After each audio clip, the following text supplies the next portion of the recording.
दोस्तों, हमें अपनी हर पहली चीज़ हमेशा याद रहती है।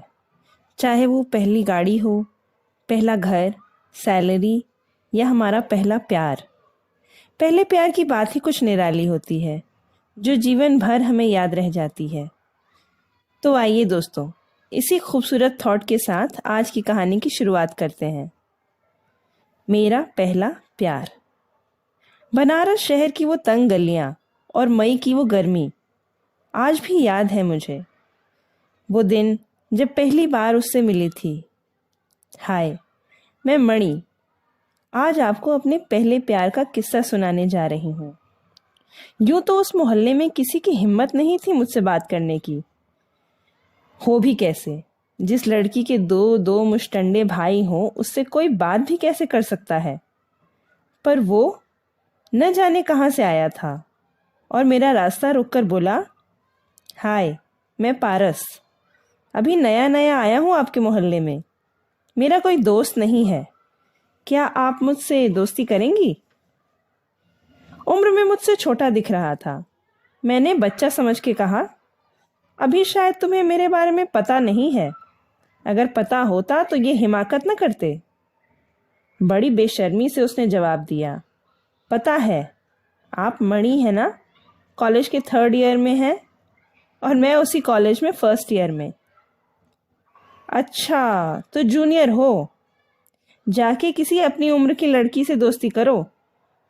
कहो तो मैं मिलवा दूँ किसी से। नहीं दादी जी, मुझे किसी और में कोई दिलचस्पी नहीं है। मुझे तो इंटेलिजेंट लड़कियां पसंद हैं, आपकी तरह, या कहें तो सिर्फ आप। मैंने उसकी तरफ घूर कर देखा। इतना मासूम चेहरा, इतनी प्यारी मुस्कान। आज जीवन में पहली बार किसी ने मेरा रास्ता रोका था। आज पहली बार किसी ने मुझे एहसास कराया था कि मैं भी सुंदर हूँ, कोई मुझे भी चाह सकता है। मगर मैंने उसे बिना इन सब बातों के एहसास कराए चुपचाप वहां से निकलना ही सही समझा। यूं तो मैं घर आकर दद्दा से सब कुछ बता देती थी। दद्दा मुझसे 2 साल बड़े थे, पर हम दोनों पक्के दोस्त थे। उनसे कभी भी कुछ छुपाया नहीं था मैंने। हर राज की खबर थी उन्हें मेरे। कॉलेज की हर बात उन्हें बताया करती थी मैं। पर आज पारस के बारे में नहीं बता पाई थी मैं। क्यों? ऐसा क्यों किया था मैंने? मैं खुद से ही सवाल कर रही थी कि अनुज कमरे में आ गया।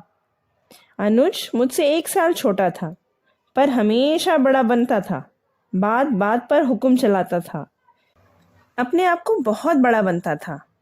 चल खाना खाने, पापा बुला रहे हैं। मैं ठिठक सी गई, जैसे किसी ने मेरी चोरी पकड़ ली हो। पारस मेरे ख्यालों से जा ही नहीं रहा था। मैं सोचने लगी, कितना अजीब इत्तेफाक है। वो पारस, मैं मणि, हम दोनों के तो नाम भी कितने जुड़े हुए हैं। अगले दिन मैं जरा बन संवर कर कॉलेज पहुंची। मेरी आंखें जैसे पारस को ही खोज रही थी, और वो बिल्कुल मेरी क्लास के सामने खड़ा था। तो फिर क्या सोचा तुमने? तुमने? मैं तुम्हारी सीनियर हूँ, आप करके बात करो मुझसे। ओके दादी जी, मैं भूल गया था। वो मेरा मजाक उड़ाता हुआ वहां से चला गया।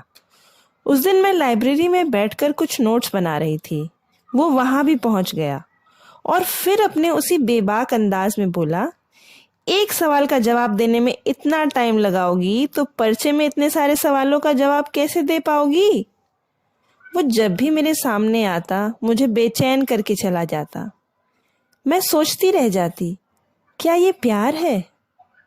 ये प्यार होता क्या है? कभी सोचा है आपने? हमें कैसे पता चलता है कि हम किसी इंसान से प्यार करते हैं या नहीं? जब हर पल किसी इंसान को देखने का मन करे तो समझ लेना चाहिए हमें उससे प्यार है।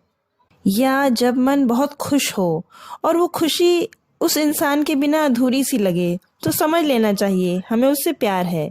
या कभी दिल डूबा सा जा रहा हो और उसके कंधे पर सर रख कर रोने का मन करे तो समझ लेना चाहिए वो प्यार है। मैं हर लम्हा पारस को खोजती रहती और वो जब दिख जाता सांसें जैसे रुक सी जाती।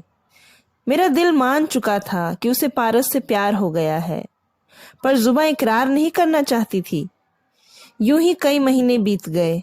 वो गाहे बगाहे मेरे सामने आ जाता, अपना सवाल दोहराता और मैं मन में सोचती, कैसा बेवकूफ है। कितनी बार इसके सवालों का जवाब दे चुकी हूं मैं, पर ये मेरी आंखें पढ़ ही नहीं पाता। पक्का नकल करके पास होता होगा। एक दिन यूं ही अनुज ने उसे देख लिया मुझसे बात करते। फिर क्या था, उसकी जो कुटाई हुई वही जानता होगा। बेचारा हॉस्पिटल पहुंच गया। अनुज ने मुक्का मारकर उसका जबड़ा हिला दिया था। मैं उससे रोकती उससे पहले ही उसने ये काम कर दिया। उस दिन घर आकर बहुत रोई थी मैं। दद्दा समझ गए कि मुझे भी वो अच्छा लगता है, वरना यूं तो मैं कभी खुद मार खाने पर भी नहीं रोई। वो मेरे पास आए और बड़े प्यार से पूछा, तू प्यार करती है उससे? तो बताया क्यों नहीं मुझे? वैसे तो हर बात बता देती है, फिर ये क्यों छिपाया? मैं जानता हूं उसे, मिश्रा अंकल का लड़का है। अच्छा है। मैं उनसे क्या बताती, जब मैंने उसे ही नहीं बताया था जिससे मैं प्यार करती थी। दद्दा अगले दिन मुझे हॉस्पिटल ले गए पारस से मिलवाने। पट्टी बांधे बेचारा बेड पर लेटा था। बगल में उसकी माताजी बैठी हुई थी। मुझे देखते ही बेचारी का दुख छलक आया। मुझसे रोते हुए बोली, देखो ना बेटा, कैसे सीढ़ियों से गिर गया, कितनी चोट लगी है। बेचारा खाना भी नहीं खा पा रहा। पारस ने सच नहीं बताया था, वरना मुझे देखते ही माताजी मेरा मुंह नोच लेती। दद्दा उन्हें खाना खिलाने के बहाने से बाहर ले गए, ताकि मैं अकेले में पारस से कुछ बात कर सकूं। मैं चाहती थी उसके सीने पर सर रखकर उसे ये कह दूं, क्यों नहीं पढ़ लेते तुम मेरी आंखों की भाषा? क्यों नहीं देख पाते वो अनंत प्यार जो सिर्फ और सिर्फ तुम्हारे लिए ही है? चोट लगने के बाद भी उसकी बदमाशियां कम नहीं हुई थी। मुझे देखते ही बोला, तो फिर अब भी कुछ सोचा या? मैं खुद को रोक नहीं पाई और झट से उसके सीने से लिपट गई। तो यूं शुरू हुआ था मेरा पहला प्यार।